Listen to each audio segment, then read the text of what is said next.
Alexis Hernandez, what would be your ideal 3 picks, your first rounder and your 2 second rounders if they're available? Good question. And yeah, just curious for everybody. Feel free to throw out your selections and your picks on that side. I would say, again, this is probably not super realistic, and we'll see whenever we go do a mock draft on Friday. We'll do the first one there. But if you want to hang out, it'll be Friday night. Quinton Mitchell, like I've said a number of times, that's my favorite choice at the first round. So if we can do that, that'd be great. In the second round, again, this is still probably not realistic. So maybe 2 straight picks of non-realism here, but Edgerrin Cooper, that would be great. I would take him. Oh, Cheesesteak saying Cooper, and Cooper.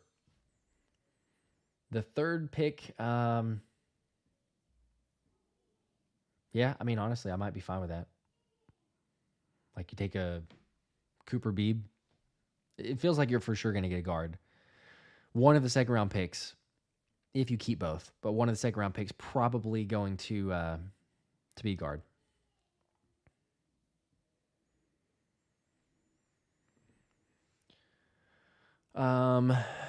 Fanny's asking, doesn't look like we're going to get Terrion Arnold, does it? I would rather have him over McKinstry.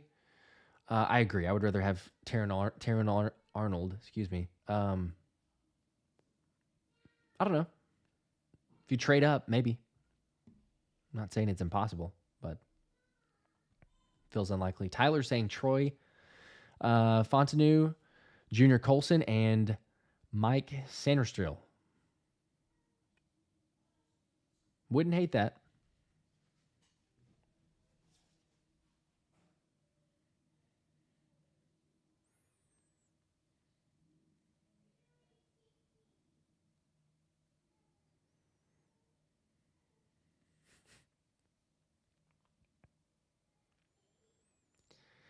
I'm sorry, Swiper, you're still stuck on me saying 11 wins. I'm just trying to temper expectations. Maybe it's that I've still got too much PTSD from last season, how it ended.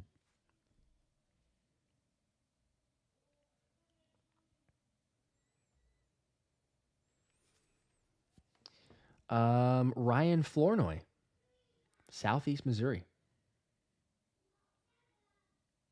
I'm going to have to check him out. Wide receiver, Tyler's saying. Interesting. Gonna have to give him a look. Because I honestly can't say that I've watched film on him there, but you gave me a name. So that's great.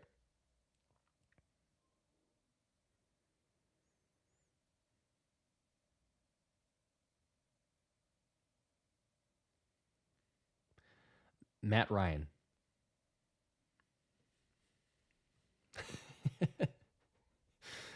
Sorry, Tyler. I know that wasn't like a ringing endorsement of the I wouldn't hate that.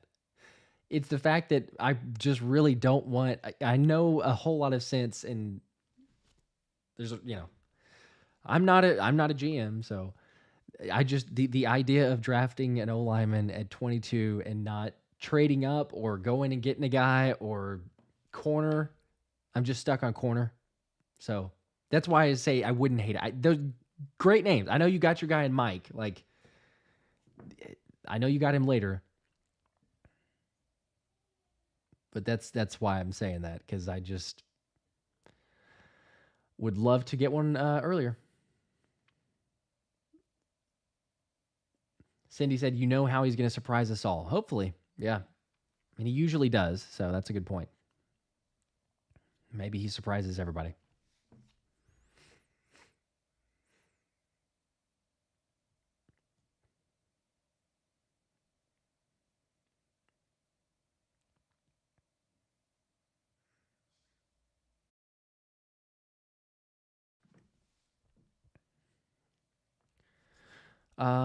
Fitness Warrior Josh, who's the best hybrid cornerback in this draft in your opinion?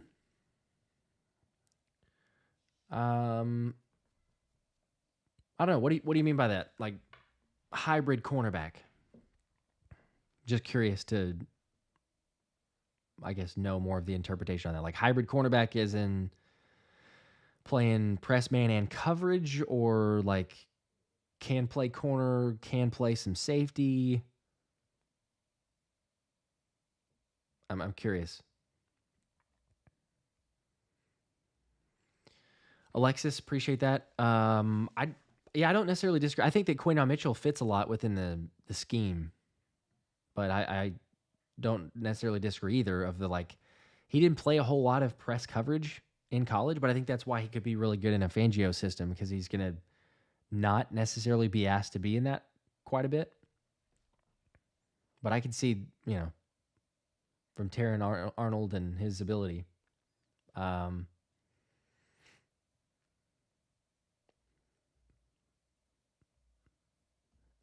I'm just interested in what Fangio is going to ask them to do and like the type of play style. So, yep, Anthony's right. Eli Ricks. Or wait, was it Ricks? Let me make sure. I think it was. Yeah. I was going to throw this graphic up here and I couldn't find it. There it is. Yeah. Eli Ricks, 23. What does that say about Ricks?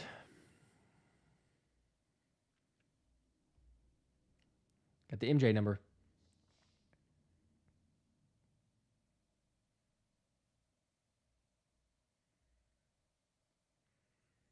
Juan Dominguez. Appreciate that. Love the show.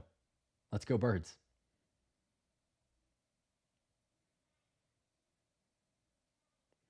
Dude.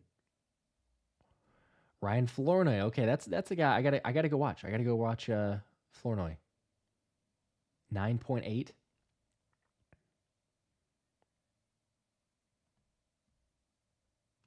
Yeah, I would say it's a good point. Physical freak, and how he likes to go after mostly the physical freaks. So I need to watch some of that.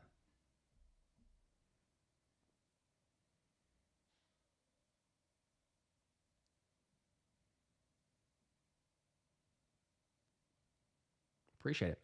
Yeah, everybody else, give a shout out to Tyler if you haven't. Go check out Flournoy if you have not and don't even know who that is. Go watch some film, because now there's a guy that I got to go check out. 6 foot, 202, almost 40-inch vert. Sounds like a baller.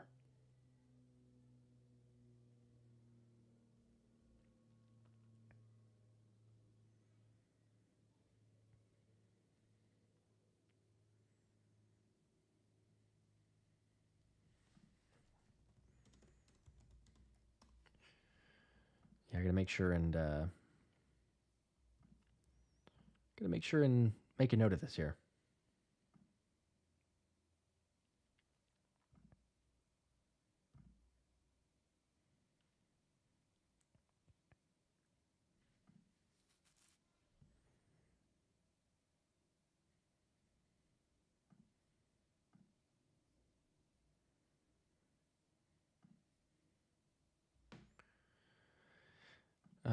Let's see.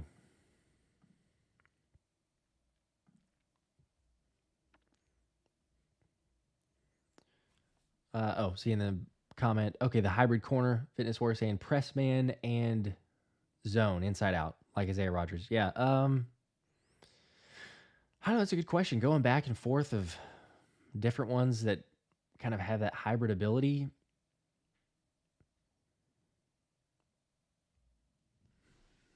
I don't know. What do y'all think? I probably would say Arnold. Terry and Arnold, I'd probably go with. I believe he's played. I think he's played more, or I guess more slot than most of the other corners too.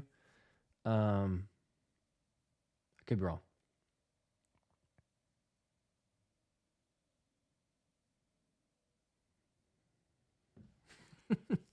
I appreciate that, the swiper. Yeah, I mean,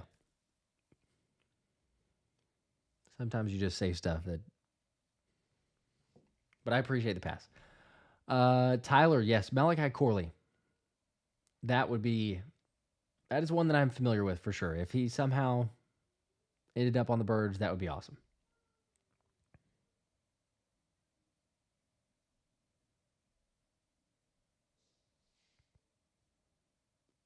Yeah, Alexis saying Arnold and Wiggins.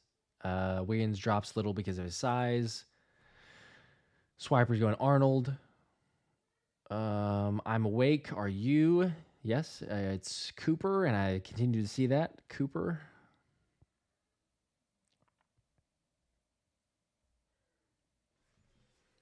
Yeah, I don't know if Cooper DeJean ends up being, I've seen a ton of people saying like, oh, he's got obviously good as a corner, but potential as a safety.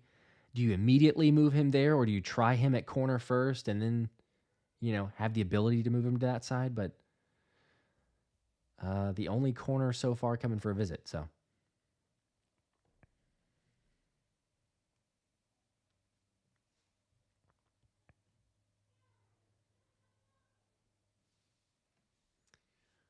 Um,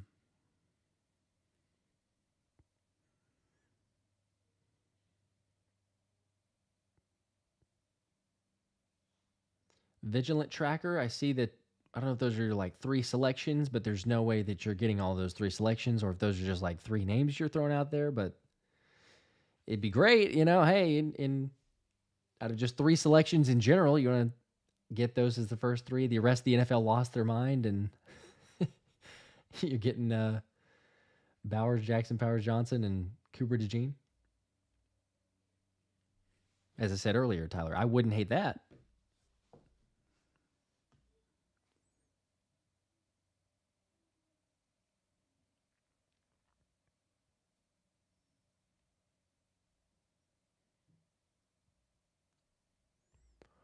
Fitness worry if you really think about it. We have a lot of corners.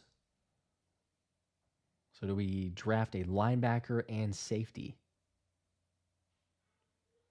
I hope Donovan's right. He says, we will trade up for Quignon. Book it.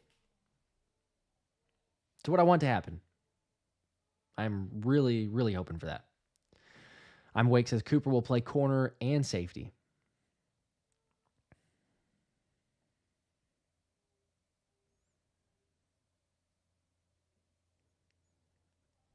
Maybe Tyler's saying, yeah, depending on the mock drafts, that's true. He's been all over the place. Because I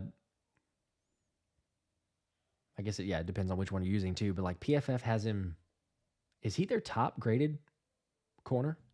It's been a little bit actually since I've checked. I don't know if it changed.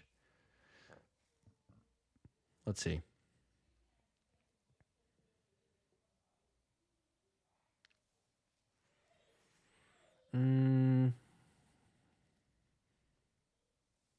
Yeah. Yeah. So Cooper DeJean, I was going to say, I thought he was. He's the top graded corner for PFF with an 8. But his average draft position is 20.8, which to your point is kind of all over the board.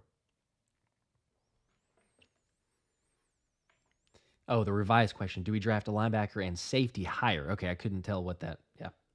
Okay, I see. Maybe I would love to trade up. Like I said, Edgerrin Cooper, the only way that I feel like you're getting him is second round, like early second round. But then do you package something, and move up? I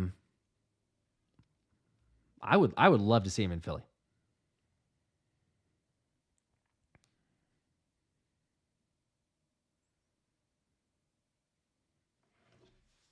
I agree. Yeah, as far as how he would move up, probably 17.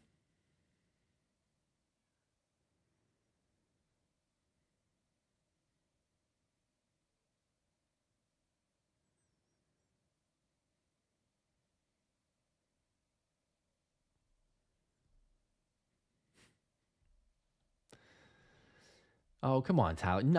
None of them are good. Come on. You don't believe in Ringo's potential at all? At least Ringo's?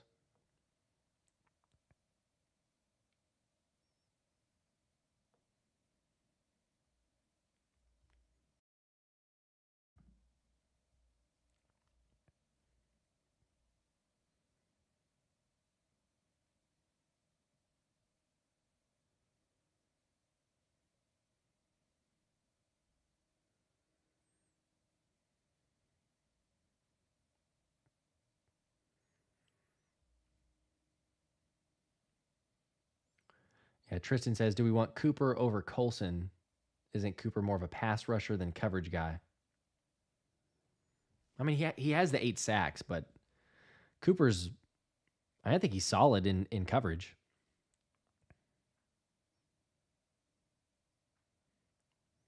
But like I said earlier, like if you don't get Edgerrin Cooper and you end up getting Junior Colson, I would be very happy with that. Tyler's in the same boat. I think a lot of people are in the same boat. Like those are kind of like my 1-2. If you're going to go after the linebacker, that's who I would choose. I don't think Colson forced a turnover at all last season. So some people were like, a little concerned about that of, hey, we want a linebacker who's going to force a turnover. But, I think he was solid.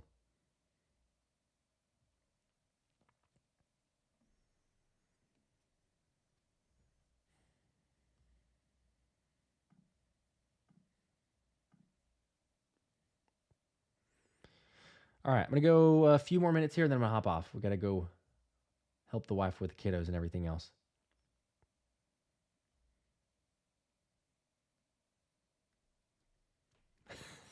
Yeah, PS2 and Sauce Gardner. We're just putting together a all-pro team here. It would be fantastic.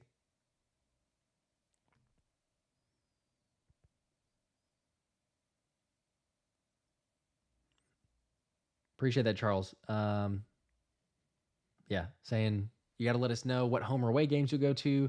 Once we get closer, of course, I'm going to try to check out the Eagles, Baltimore, for sure. I will definitely let y'all know.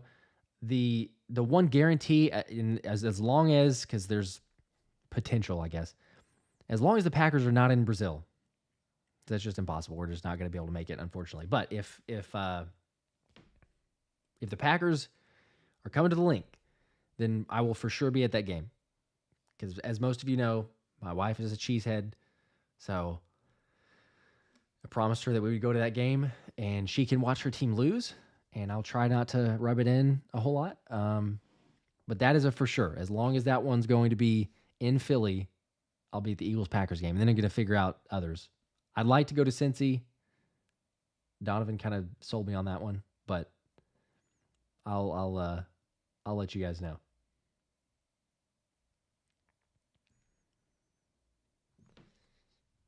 And then if anybody goes to those games, maybe we stop by, meet up for a cheesesteak or, oh, yeah. Prim T says Philly special show tailgate.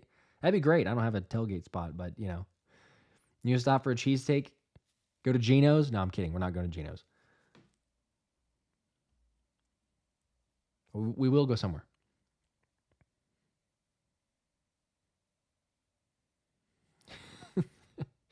Anthony, no, not going to Brazil, unfortunately.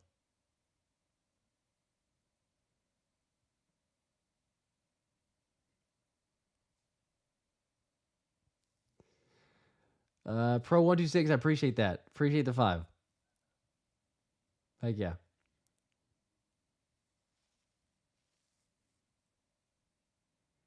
I know. I see. I see the troll. That's why I said.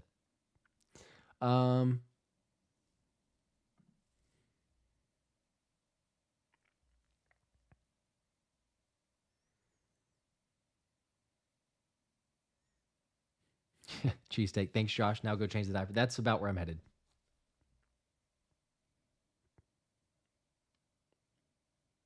Live at the link. That's interesting. I don't know if might be difficult to pull it off. Do it somewhere. It'd be great if they just wanted me to, get like a media spot in the press box, then go live, a little Philly special live at the link show. Yeah, that's not, could go live on the phone. I've done that once, I think. Prim T, now I know. I shouldn't have brought that up. We're not going to start that.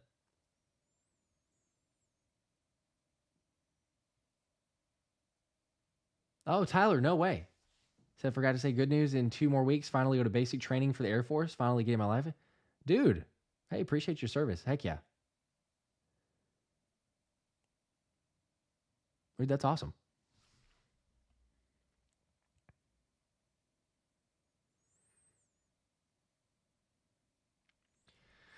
Yeah, that's true. I'm awake. Don't sit too low at the link. It's harder to see the lower you get. Usually that hasn't been a problem. I'm typically all the games that we've gone to so far have been fairly high up, but it's a good seat, honestly. As opposed to Jerry's World. If you guys have been there, it's a little more difficult if you're up in there in the nosebleeds.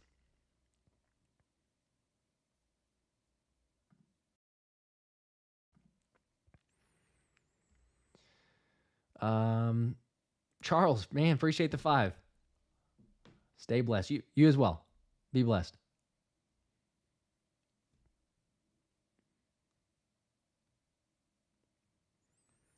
Polinos. Okay. If I'm driving on 95, I might have to do that.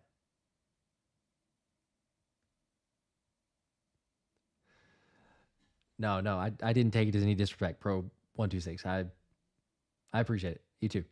But I might have to cheesesteak. Yeah,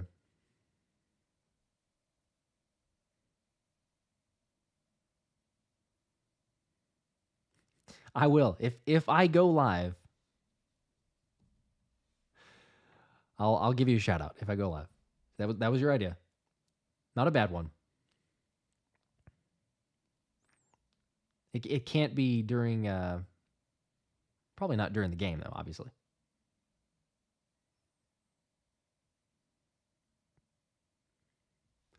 Sean, what's up? No way. That's pretty cool. So I connected with a client of mine over your show today. Got listeners and fans out in Idaho. Go Birds. Dude, that is the biggest blessing and honestly, like, just craziest thing of this whole part. Like, the fact that I've heard a couple different people of just connecting that way and everything else. I love it. So I appreciate you sharing too, because like all those stories are just extra cool to hear and see, and think that I had a very small part in connecting people and everything else. That's the best part. Speaking of, before I sign off, again, just a reminder, anybody Hungry Dogs tier and higher, we're going to have the member Zoom call on Friday. That'll be 6:30 Eastern. Hang on, let me make sure on that. No, that's 7 Eastern. But there'll be a link that I'm going to put up here in just a second for the community page. So the link for the Zoom call, everything else, you'll see Hungry Dogs tier and higher members. Otherwise, we're going to be hanging out Friday night after that. It'll be 8 o'clock Eastern, and we got the mock draft. We'll do a little back and forth, maybe a poll. Who should we draft? First one of the offseason, because it finally matters now. We're basically through the bulk of free agency. We're still hoping for Haason Reddick extension, signing, whatever, and maybe Justin Simmons. So we'll see. We're not going live from Geno's. Get out of here with that. No. So many things wrong with that.